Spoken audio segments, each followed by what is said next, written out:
I'd like to kick off with a preview of the experts we'll be joining today.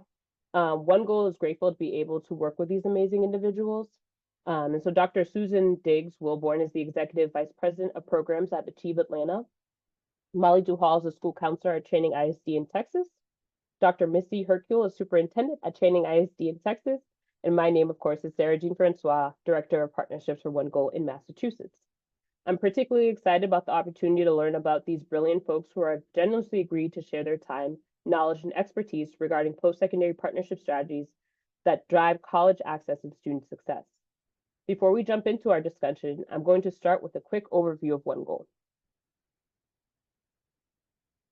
OneGoal's vision is that every student will have equitable access to achieve their greatest post-secondary aspirations.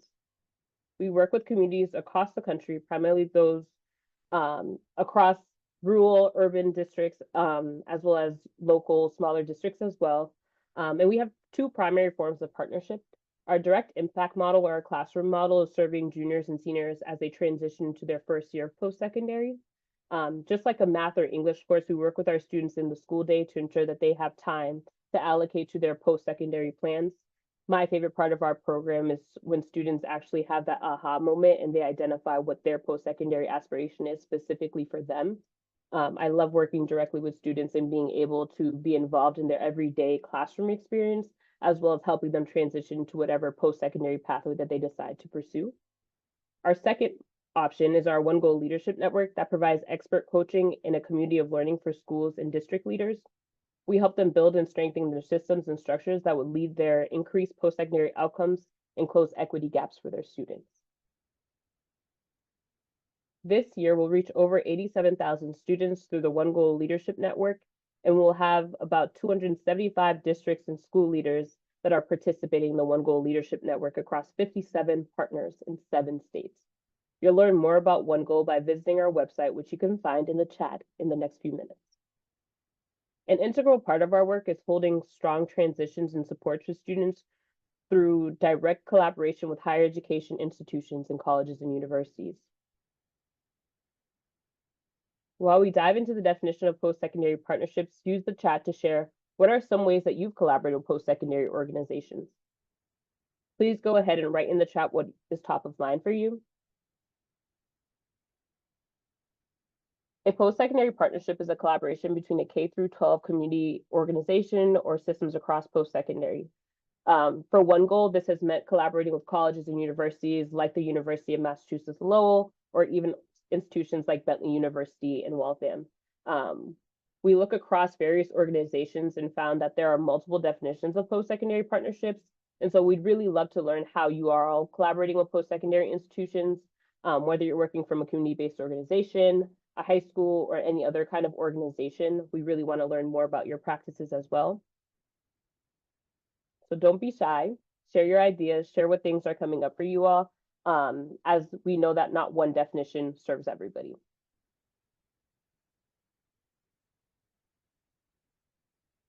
Some strategies that we've identified as ways that for collaborating with high schools and post-secondary institutions. As you guys know, you guys are all experts. There are definitely a lot of ways that we collaborate with post-secondary institutions. We've identified about 4 strategies that we found across the board were commonly used. As Betty might know, dual enrollment in early college is definitely one way that colleges and universities or in high schools are collaborating with each other. Dual enrollment in early college opportunities at local high schools do provide students with academic confidence. They reduce future tuition costs and create smoother transitions into college expectations. Another way, kind of a primary way I hear at OneGoal, is collaborations with a college and a community-based organization. This kind of cross-organizational support does help create alignment. It creates pipelines, and I think my favorite part is it actually gives students access to supports on campus before they even get on campus. And as you know, for many first-generation students, accessing resources, knowing where to go, knowing where to find that support is really hard. A third way we identified is career-aligned pathways, where schools and colleges co-design pathways tied to an in-demand career. Students gain relevant skills and hands-on experience and a clear vision for their future. And lastly, high school and college partnerships is additional ways that students could also partner. We know a lot of our high school partners do have agreements with some of colleges and universities in their local neighborhood, including projects for guaranteed admissions, pipelines or even teacher pipelines within their school programs. And so don't be shy in the chat. Please include any ways that you have been able to collaborate with post-secondary institutions. I'm seeing dual enrollment in early college as definite opportunities, college visits, resource fairs. These are all fair game. Partnerships with local colleges is amazing. And as you guys know, obviously support students if they decide to matriculate into those institutions as well. As we know, school leaders and educators face a growing need to support all students, especially those in rural and historically underrepresented communities. And this conversation today will highlight real-world strategies that are driving meaningful results. Large urban districts, medium-sized districts, small rural districts, we've developed partnership frameworks that are designed to address the needs of our fellows, and we see it as a significant pillar in supporting our students' ongoing success. In Massachusetts, our partnerships are designed to create a network of champions for every fellow who wants to attain a post-secondary degree. In my personal experience, my champion was my college dean, who is, in my opinion, the one person wearing so many hats. When I think about our partnerships and the 15 colleges and universities that have committed to reducing barriers to address persistence for all of our fellows, I think our vision for partners is clear: to create synergy between post-secondary and secondary institutions, and to ensure that our students can become their own resilient self-advocates, and how each and every one of these partners can lean into this vision every single day. This year, we have reaffirmed our belief that post-secondary partners are one of the strongest levers in supporting our student success. Through this theory of change, we've supported students through strong retention supports, leveraging institutional connections and resources to support students as they continue to persist and ultimately complete their degrees. We have strong systems to ensure that access to data is clear and we can mitigate stopout using this informed data approach. We have early exposure and high quality touch points with our institutions, ensuring that every student knows that they have options and what those options look like. For a lot of first generation students, there is an added barrier of just simply not knowing what the college experience will look and feel like. And so we ensure that students have an early touch point to post-secondary partners, starting as early as the start of their junior year. And of course, as we know, financial barriers are really, really prevalent in post-secondary education, and higher education continues to find innovative ways to solution. However, our organization is working a lot with our partners to provide additional financial supports for students who need it the most, and to prevent stopout as a barrier to students completing their degree. We'll talk a little bit more about this model, but if you're interested in learning more about this work, follow the link in the chat and you can learn more about our post-secondary partnerships in Massachusetts.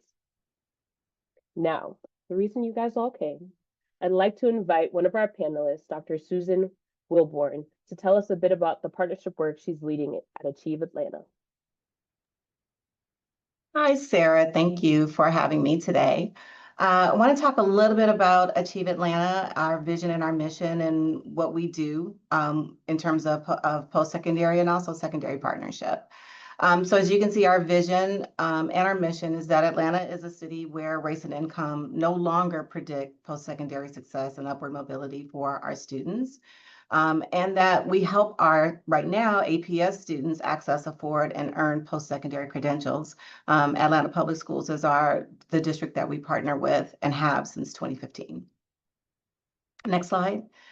So you can see from this slide just a snapshot of what we do here and the accomplishments we've had to date. Since 2016, 6,767 scholars. They attend over 400 different colleges and universities across the United States. About 30% of our graduating Atlanta Public Schools seniors become scholars. We're really proud of that and are looking to grow that. Over 94% of our scholars are Black or Latinx. And we're really proud of the amount of scholarships we have been able to award over this past 10 years. And again, our scholars, it's a need-based scholarship, and so our scholars are eligible for Pell Grants. Next slide.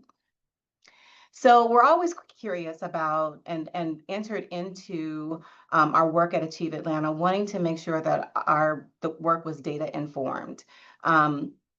And so a couple of years ago, we had independent research done to see how our scholars were doing and how they stacked up with other students who attended USG institutions, which are the majority of our post-secondary partnerships.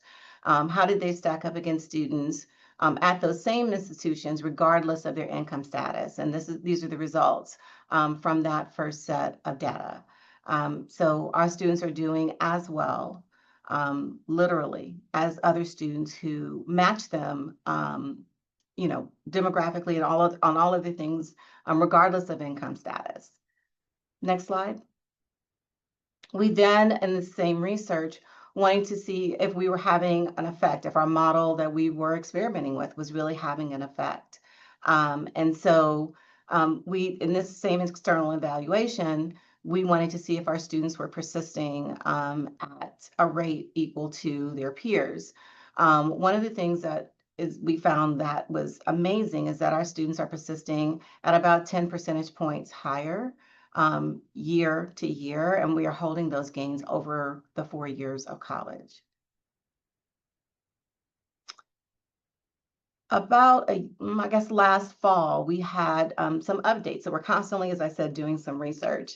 And we wanted to see a sort of another aspect, which is as a scholarship organization as well, making sure, and I shouldn't say as well, primarily, we wanted to make sure that we were having some effect, that our scholarship and our affordability strategies were having some effect. And so with the Georgia Policy Labs at Georgia State University, we did do some research, and we found that in the first term, our scholars were less likely to take out student loans.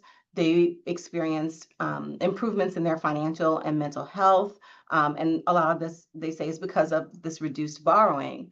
But they also earned more credit hours and have a higher GPA than similar non-scholars. And so we do see that, again, our model is working, but also looking sort of as a next step to figure out what levers we have at our disposal that would help us improve these results even more. Next slide. None of this would have been possible without our Achieve Atlanta partners.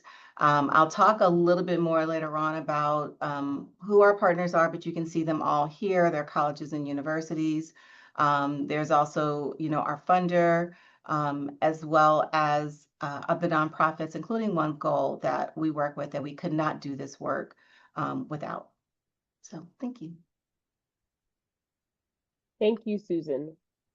We'll talk more about the amazing work of Achieve Atlanta in just a few minutes. For now, I'd like to invite our panelists, Dr. Missy Huskell and Molly, to tell us about the innovative partnership work happening at Channing ISD. Thank you, Susan. I'm Dr. Haskell, and I'm the superintendent for Channing ISD. And this year we joined with OneGoal to help us create a plan and a pathway for post-secondary readiness. So right now we have 3 partnerships. We're currently working with OneGoal, Frank Phillips College, which is a junior college in Dalhart, and then the Rural Pathway Excellent Partnership Program, or RPEP, which is a Texas initiative that we're being able to join, and hopefully we'll get that designation. We've applied for that. We'll find out in May. But I'm going to let Molly talk about our OneGoal and Frank Phillips College partnerships, and then I will touch back and tell a little bit more about the RPEP program. Thank you, Dr. Haskell.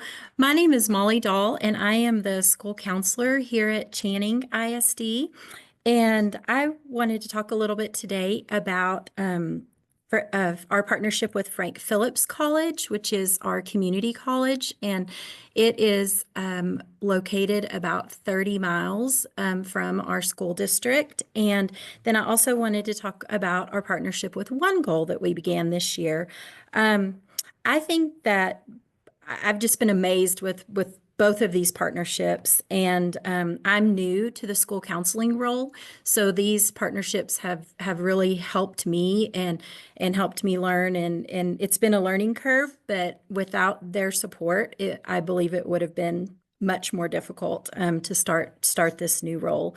But both Frank Phillips College and OneGoal, they just help us to build our foundation for post-secondary in our school, and have helped, especially OneGoal. Our coach at OneGoal has helped me to be able to build a CCMR matrix and plan, and we're developing a mission and a vision for our CCMR. And so that's very exciting. But I love how OneGoal says that they have one goal and many paths, and that's what we want to introduce our students to, are just all the different possibilities that are out there. But both partnerships have the shared goals with us, including providing students dual credit opportunities, or at least the knowledge that those opportunities are out there, certifications that they can have in the industry, and then also even students are able to complete their associate's degree through Frank Phillips College. So that's very exciting. And now on the slide, you see this is kind of a snapshot of our district. We're a very small rural district. We have 119 students. 24 of those are in high school. So when we think about post-secondary and what we're able to offer, we're very limited because we don't generate enough funding to offer multiple pathways. And so we partnered with our Education Service Center, Region 16, and Dalhart ISD and Texline ISD to form a collaborative that will allow us to offer more CTE courses for our students. Through this partnership, we have identified 3 industry-based areas for our area: the medical field, welding, and diesel. We will be partnering with Dalhart ISD and Frank Phillips to provide these courses to our students. Once we receive our official RPEP designation from the Texas Education Agency, we will be able to generate more funding for our students in these CTE courses. And eventually, we hope to add more course offerings and expand courses in Texline and Channing. So Texline is interested in offering an electrical pathway, and then Channing would like to include the teaching and learning path and computer science, but we want to wait until we can get that RPEP designation where we can offer those to the students from Texline or Dalhart to come to Channing, or that we could send some of our kids to Texline as well for the electrical pathway. So right now we're starting small with just the 3 paths in our RPEP, but we will still continue to offer, like at Channing, the teaching and learning and computer science in-house. So most of our students at Channing are transfer students. 73% of our students are economically disadvantaged, and I would venture to say about 75% or more of our kids come from either Dalhart, Dumas, or Bushland, which makes it hard to get the family engagement piece, which I know we're going to talk about a little later. So we're excited for the work we're doing with OneGoal and the partnerships we've made, because we feel it's really going to benefit our students in our district overall. Thank you. Thank you, Susan. That was really amazing. Misty, Susan, Molly, we're gonna have such a great panel discussion. We are gonna start in just a few minutes. Please use the Q&A to put your questions. I almost forgot I was hosting this panel. That's how good you guys I'm just like, wow, there's so much to learn from everybody on this panel today. I am thrilled to moderate this conversation today with 3 incredible leaders who are doing transformative work to support students in their post-secondary journeys. During the session, we will explore how our panelists are bringing that to life in their communities. We will weave in your questions throughout the conversation, so please continue to use the Q&A feature to submit your questions. Let's start with a quick grounding question for everyone on the panel. To start our discussion today, can you briefly share more about your organization or high school setting? And Susan, can you tell us about the Achieve Atlanta work you're doing with high schools and colleges? Sure. Thank you. So Achieve Atlanta, we've partnered with the Atlanta Public School District since our founding in 2015. And that was with the purpose of really helping students make informed decisions about pursuing a post-secondary credential. This includes engagement with a targeted curriculum in the 11th and 12th grade, excuse me, which is our partnership with you at OneGoal. Our partnership with the College Advising Corps, who provides one-to-one near-peer counseling, and with whom we set completion targets for things like the FAFSA, 3+ college applications, and for applying to our Achieve Atlanta Scholarship. Over the summer, our graduates who accept our scholarship receive support to successfully transition to college, and we call that affectionately our summer squad. And then in terms of our post-secondary work, we partner with 11 institutions, which include 8 schools in the University System of Georgia, 1 technical school, 3 HBCUs, and 2 private liberal arts institutions. We also partner with 3 nonprofits that provide coaching and broker wraparound services and supports for our scholars. So OneGoal, you all, which supports our Scholar Fellows in year 3 or the first year of college. Beyond 12, which provides virtual coaching to all incoming scholars who attend non-partner, both in-state and out-of-state schools. And EduTech Enterprises, which provides high-touch social emotional coaching. And our beliefs, and we talked about this a little bit in our vision and mission, but our beliefs about the conditions that support upward mobility have resulted in additional partnerships, one with Braven, which provides a 14-week fellowship, which is focused on the development of skills and networks, confidence, different experiences that are needed to launch a successful career. Backers, which is a more recent partnership, which is a program that empowers our scholars to clarify their goals, acquire all the facts and the opportunities, the connections they need, and the tools they need to succeed beyond school and into a great career. And they do this through a secure platform with a group of backers who are mentors from the professional realm. And then just this spring, we acquired a new partnership with an organization called Partnership for Inclusive Innovation, or PIN. And it's a Georgia-based public-private collaboration that promotes inclusive innovation and also economic mobility through initiatives like a 12-week summer internship program, which placed a few of our scholars in community-driven projects across the Southeast. And these projects are designed to address civic challenges using public innovation and technology. The shared goals that we are always working toward is seamless enrollment from high school with our Achieve Atlanta Scholarship. Also, the retention and the persistence of our scholars across their college journey by maintaining standard academic progress and their Achieve Atlanta Scholarship through credential completion.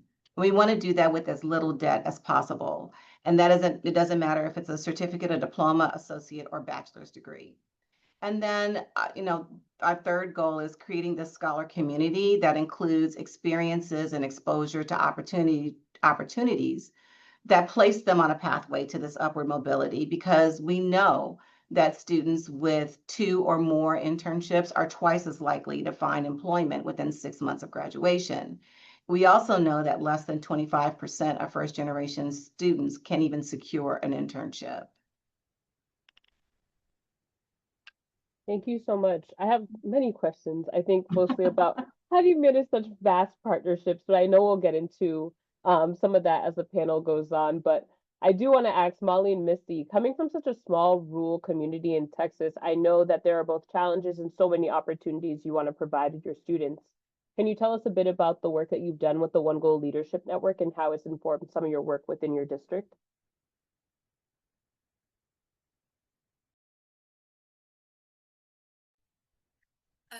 Sure. So we have been working with OneGoal, like I said before, on the the matrix, the CCMR matrix. And part of that, a graduation requirement in Texas for us to be able to get CCMR credit for our students is that they are successful on the TSI, which is the Texas Success Initiative. And that's just the exam for Texas for college readiness. The ACT and SAT can also be counted towards that that readiness, but we really encourage our students here to work to pass the Texas Success Initiative, because that will allow them not to have to take maybe some remedial courses in college and and because of that, they'll save quite a bit of tuition money there. And it just helps us know that they are prepared and ready, and have had the rigor that they need to be successful in college courses. So OneGoal, our coach at OneGoal, has really done a great job helping us to identify areas that we can work on to help students be more successful with the TSI. Awesome. I'm also seeing a question in the chat about the CCMR matrix. Can you tell us a bit about developing that? And the question specifically is it publicly accessible?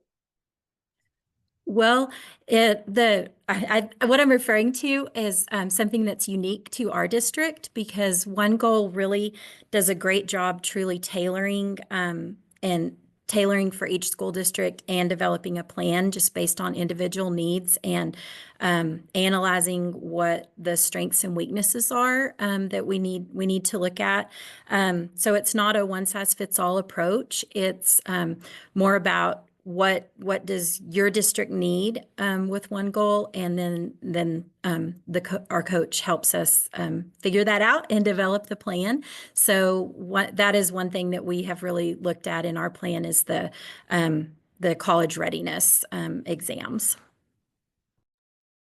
That's really amazing. As an employee of OneGoal, of course, I know what the OLN is doing, but I think it's really amazing being able to create a tool that is niche to your district. Living in Massachusetts, I know across districts, institutions are facing such different challenges, different student populations.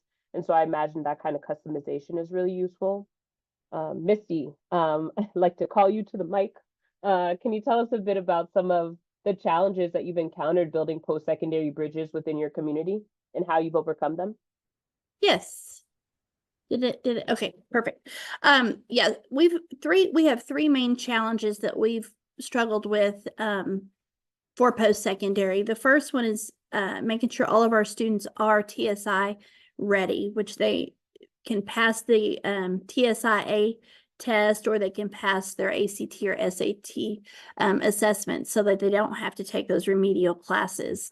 And being in a very small rural district, sometimes we have a hard time finding certified teachers who can help prepare our students for those assessments.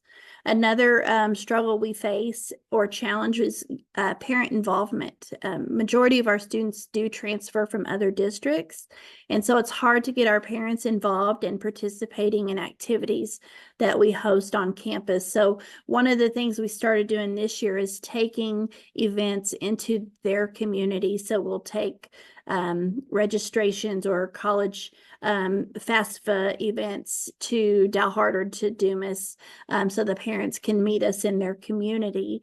And we've seen that that's helped us with the parent engagement piece, but we've just kind of had to think a little bit outside the box in order to get that parent engagement, because they're not here local in our community. So most of them are at least 30 minutes away or more. And so getting them to come to events that we host on campus is really a struggle. So we've decided to start taking the events to the different communities. We also struggle with finding industry-based partnerships because in our little community, the school district is probably the #1 employer, and then we have TxDOT has a station here. But most of the local community are elderly and retired, and those who do live in our community work in either Dalhart, Dumas, or Amarillo. So there's not a whole lot of industry inside Channing. So when we're looking for partnerships, we're actually having to look to Dalhart, to Amarillo, or to Dumas to find partnerships. And then we struggle with getting the kids to those partnerships for some internships or job shadowing, because our students are bused here, so they don't have their own transportation. And so just trying to find innovative ways to figure out, schedule, and get kids to be able to job shadow or do an internship. Some of the things we're looking at maybe next year is having some of those job shadowing events on a Friday where we can actually take the kids or see if the parents would be able to take them, because Fridays is a day we don't have school. We're a 4-day school week. So if we can maybe plan some of those events for a Friday, maybe our parents would be able to help take them, or we would find ways to transport them there. So those are our 3 biggest challenges that we're facing right now for post-secondary. That's very interesting. I think for us in Massachusetts, we're a statewide organization, and like anyone in Mass knows that it literally could take you like 3 hours to drive in any one direction. And so a lot of our institutions, although they might be proximate to local institutions, maybe the local community college, it is harder to get them to find transportation to go a little bit outside of their way. A lot of our students are, if they're going to a 4-year institution, or some of the 2 years offer very niche programs, transportation does become a really critical barrier. We've been working, I think, internally to find solutions to those transportation challenges, but it's definitely a common struggle. And maybe we could share some ideas on how we've troubleshooted those creatively in the chat. It's been a little quiet, so I'm going to encourage the participants to please share questions. Use the Q&A box if you guys do have any questions, but I will shift our attention a little bit to Suzanne. Achieve Atlanta has had such innovative strategies for partnering with various post-secondary partners. Can you tell us how you approach that innovative work? You told us a bit about the variety of partners that you have, but I imagine not one partnership is the same. Can you tell us about how you approach that work? Sure. So we have what are called our MOU, or Memorandum of Understanding agreements, with our post-secondary partners, which include a data sharing agreement, role and responsibility mapping across both organizations, and guidelines for administering and supporting our scholarship with opportunities to develop responsible financial practices. As a team, we meet 5 times a year. We call that our campus support team. And we agree on annual partnership goals. We agree on persistence targets. We track scholar engagement and performance. And we develop and implement a data-informed strategy for our scholars at that institution who are struggling to persist. Our statements of work, who are with our nonprofit organizations that we partner with, including OneGoal, mirror this approach as well. And so, in addition to those team meetings, the presidents of both of our organizations, whether it's the institution or the nonprofits, they meet twice a year. And then our senior leadership is who's responsible for maintaining the vision and removing barriers to the partnership. And that's my partner on those campuses and in those organizations. We meet quarterly. But I think it's really important to highlight that a lot of the success that we have achieved with partners would not have been possible without our data sharing agreements, and really the unique way that we provide additional insights into the barriers that our scholars face. We collect scholar assessment data each time they renew their scholarship, and they renew their scholarship each term. We get more insight into things like their social support, their growth mindset, resilience, a sense of belonging, basic needs, hours worked per week, as well as the number of hours spent studying. And we now have 10 years of self-reported data from our students. So we're much better and able to predict and to model our personas around those scholars. And once we have those personas, the associated interventions, so that we can strategize with our partners to increase persistence and completion. I love a good data-informed approach. But before I nerd out, you talked a bit about what it means to use a partnership to bridge between success and belonging. Can you tell us about your Campus Ambassadors program and how that taps into your partnerships? Yeah, I can. So I was thinking of our ambassador program. So very proud of our ambassador program. It is led by our senior manager for college success, Bria Price. And she has really grown this initiative. She spends the spring with partners sourcing, interviewing, and hiring ambassadors from those campuses, so that there is a structured transition in knowledge, skills, and abilities from one ambassador to the next. Bria manages the ambassadors over the summer, so they report into us at Achieve Atlanta. They are paid to conduct outreach to incoming and returning scholars, and that's really designed to build and strengthen those relationships. We also want to help students navigate barriers and create community. So creating that space and the people to help students feel like they belong. They also plan their programming activities and develop their budgets for the year under Bria's leadership. And this is really focused on 4 areas: financial management, academic support, creating community, and career exploration. So they host a lot of fun and innovative programming, but at the beginning of the school year, they host an informative mixer, a lot of fun as well. And then at the end of the summer, they transition from Bria to the campus, and they're managed by our partners. And this work is funded, or their ambassadorship is funded through either work study or campus employment.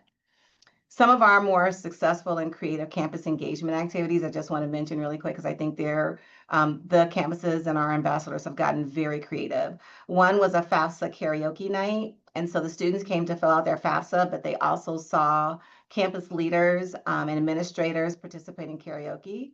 And they had a meal at the same time. So we had a great turnout for that. And that continues to be a favorite. At the beginning of the school year, they had a pottery decorating and planting event. So students who were, especially during COVID, who were having a hard time assimilating into campus, they were able to grow something real and decorate their pot and keep it in their dorm room. So they saw something all year long that they could nurture. And then we had one campus who created these self-care during finals, self-care prep kits. And so they made moisturizers, they made body scrubs, things that would help them, aromatherapy. They did things that would help them get through finals. And these were all led by our ambassadors, so very proud of them. That is literally amazing. What I would do to do a little self-care night with my girls. I love that. And real time connection, Bria is a fellow Heller and Lum. So I know Bria from my time at the Brandeis Heller School, which is really amazing. It does definitely speak to the power of partnerships and connections, and that is just an amazing body of work that you guys are leading. We do have some Q&A questions, so I will weave them in. One for Susan, it's what is the criteria that you're using to decide who you partner with? So we do, we have a model that we develop that, yeah, I can speak a little bit about it here. We have a model that we developed that doesn't sort of follow your traditional partnership model, I don't think. We sort of launched this with a consulting approach. So at the center of all of our relationships is trust. And we did a lot of work around cross-sector collaboration and relationships, sort of doing what we call behavioral contracting. So how do we want to work together? What is this going to look like? And then the criteria really was, do you have the infrastructure at your institution? Do you have a leadership or senior leadership buy-in? Do you have people who are passionate, who are touching the student? But more importantly, are our vision and our mission aligned? So if you're looking at this in a tiered way, the first thing we're looking at is vision and mission. Well, before even that, how many students are going there? Because we want to make sure we're having an impact. But once, we're looking at that, is there a vision and mission alignment with that institution or that organization? Do we have senior leadership buy-in at that point? Do we have the infrastructure that's going to support them, the students, while they're there? And then do we have that passion? And a lot of times our structures don't look the same on campus, because even though you might have someone who's a role occupant who looks like they should be, the partner on campus to manage this work, it might not be, because there's somebody else who's much more passionate, is going to clear the barriers, who's going to navigate, and they have senior leadership's ear. They also have resources to make sure that the partnership is stable. I can't agree more. I think a lot of our partnerships in Massachusetts were created from colleges that have historically high enrollment of our students. And I think maybe 2 years ago, we kind of flipped it on its head and asked ourselves, like, what would a partnership look like where we do not have high enrollment?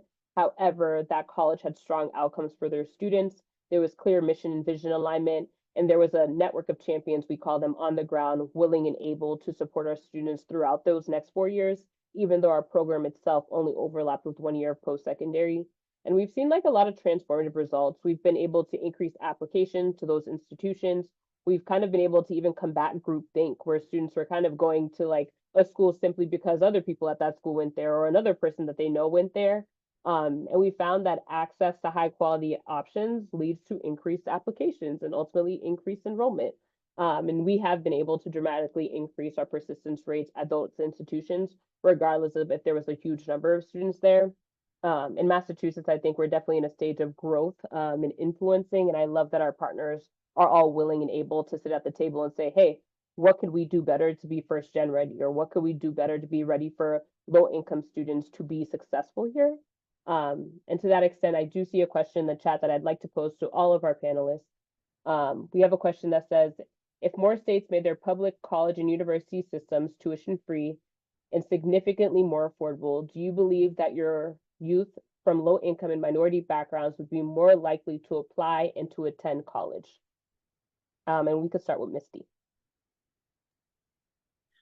I definitely think the cost of college is a hindrance to many of our students, especially most of ours come, they're coming from a low socioeconomic background.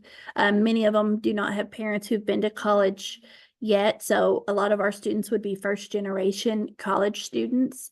And I do think if it was more affordable, we would see more participate. One thing that I want to brag about on our state is they did lower the cost of dual credit enrollment. So our students can take dual credit classes now, and it's like $57 per credit hour. And so we offer tuition reimbursement. If the students make an A, we reimburse them 100% of their tuition. If they make a B in the class, we reimburse 50%. But we do that as an incentive to get our kids to take more dual credit enrollment programs so that they can hopefully graduate with an associate's degree when they leave high school. So we've had one student do that last year. Ms. Dawson was our first ever graduate from an associate's, from Frank Phillips with an associate's degree. So we're really proud of that. And he kind of set the mark for us. So I do think if college was more affordable, we'd see more of our students participating. And Molly, do you want to tap in with some of your school counselor experience? I'd love to hear more. Sure. So yes, and I'm so glad Dr. Haskell mentioned our reimbursement program. As a parent, that was amazing for our family. And I just think it's so great, the lower tuition cost of dual credit. And if we could just kind of convince and make kids more confident to take that step to take the dual credit classes, then it just gives them a step up in their journey of education. And then the scholarships that they may get could be even go towards like a master's degree. And so I think just getting kids to think beyond, like this is, being able to integrate the college experience into high school is just amazing. And I'm just really, really excited about that. And kind of to piggyback off the low credit or low cost tuition that Texas has done, the $57 per credit hour. There's also a program for students who qualify where they can even get their tuition free and their books totally paid for as well. And so we're really trying to tell kids it is possible for you to do this, even if they think, well, it's just too expensive. So I'm just trying to be a cheerleader and encourage kids to, you can do this. Let's start small. We have our freshmen take a speech class, and that's how we get our requirement for their graduation for speech. But they do dual credit speech to kind of introduce them, and the professor comes to campus, and it's just amazing, just to kind of build their confidence and say, hey, you can do this, And Suzanne, you want to answer the question and just let us know what you think. Do you believe that youth from low income backgrounds would be more likely to apply and attend college if it was more affordable? Yeah, I do think they would be more likely to apply. There's been a lot of research recently around this concept of financial fragility. Not being able to afford it, or when you get there to stay there. And so I think while there's more opportunity for students to apply and go, and there is interest there, I think we still have to do a lot more work around keeping them there. Because while they get there, the two biggest things we're seeing right now are basic needs and behavioral health. And so, even if they have, if it were free, we would still need to address those barriers, quite honestly. Yeah, I can't agree more. I think so much of my work is not thinking about the financial cost of college, but what does it mean to quantify the cost that is both social and emotional? It is familial. It is about the obligation that you feel like maybe you're leaving behind or that you can't dedicate as much time to. That's definitely something. I come from a Haitian background and I often missed my family, but more than anything, I felt like they needed me and I wasn't there. And a lot of conversations I had with the faculty I trusted on campus, especially my dean, who I literally bothered probably on a weekly basis, was about, I think my mom needs this, and I can't provide this. Like, what do I do? And helping me navigate that sometimes the cost of college is actually not financial, it is social, it is emotional. Sometimes it is about belonging and creating a home for yourself on campus. And how do we kind of myth bust that? How do we help students create an atmosphere where they feel welcome and supported on those campuses is definitely something that I think partnerships can work to solve, but it has to be done in collaboration with the institution. It has to be done in a systemic way that is not just for the 10 students or the 5 students that we're working with, because institutional transformation is ultimately the goal that we're seeking for all of our students, not just the 1 or the 2 or the 15 or the 20. Can I just make a quick point, Sarah? Mhm. I mean, I think a lot of this we uncovered during COVID, right? I mean, it was those of us who work in this area knew, but I think the conversations that we had during COVID really highlighted how much students felt alone, how much, these sort of other things are barriers. And it's interesting because I saw what I saw during that time, what my team saw was that these post-secondary institutions sort of closed in within themselves. They were like, how do we keep our workers working? How do we make sure that they can teach? But there really was, the student was secondary. And so it's come full circle. That was sort of aha for, I think, a lot of post-secondary institutions was like, oh, we're a business, but we do have a customer, and it's important to address all the needs of the customer. And right now they need something that we're not used to providing. So how do we do that? So you saw all these struggles with trying to make those services much more robust during that time.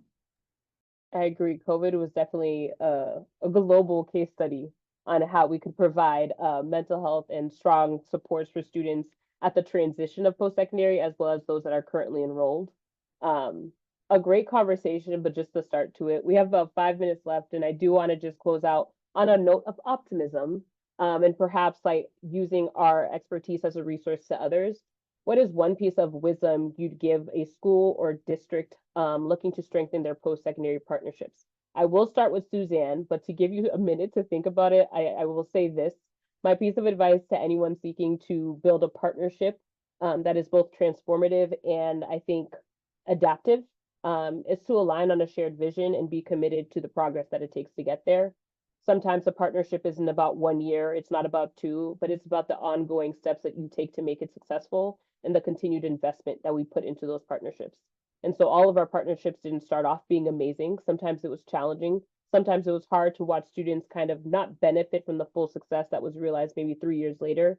But it is always possible to continue to work towards partnership and not run away when challenges come up. And with that, I'll hand it to Suzanne. And I thought I was talking and I was not on mute. So I think more than anything, keeping the whole student in mind. The student is the main thing. And so, the world changes every minute and the needs of our students change even faster. So making sure that we have the student in the center of everything, that we're using qualitative and quantitative data to make sure that our priorities are aligned. And I think more than anything, right now, with so much uncertainty, is that we lead with grace. And Misty, do you want to share? Sure. One piece of wisdom I would leave you with is to go slow to go fast. We have to allow the process to unfold and don't rush it. Accept non-disclosure, as it will take time to make a plan, develop a plan, and implement a plan. So your students are worth it, whether they're in a big urban district, a small rural district. Every student deserves an opportunity to be or have access to post-secondary supports, and I just think we have to really seek innovative ways to make sure we're providing our students with what they need. And Molly, do you want to close this out? Sure.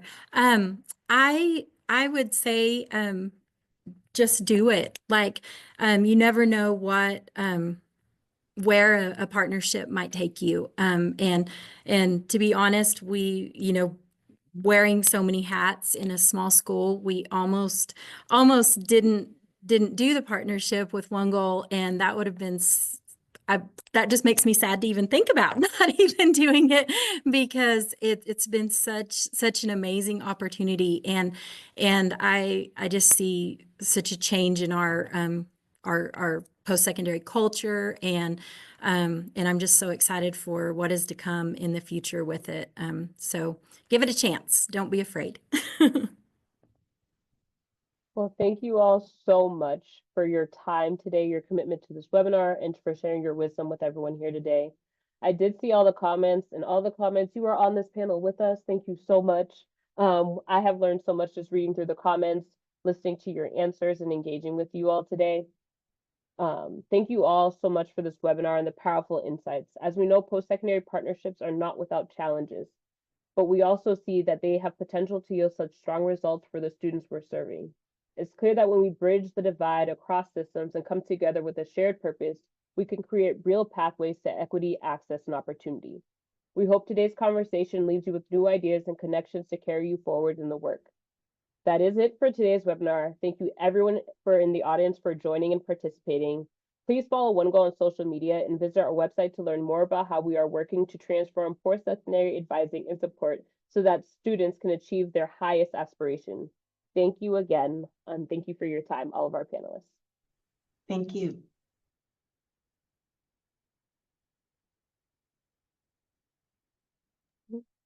Thank you.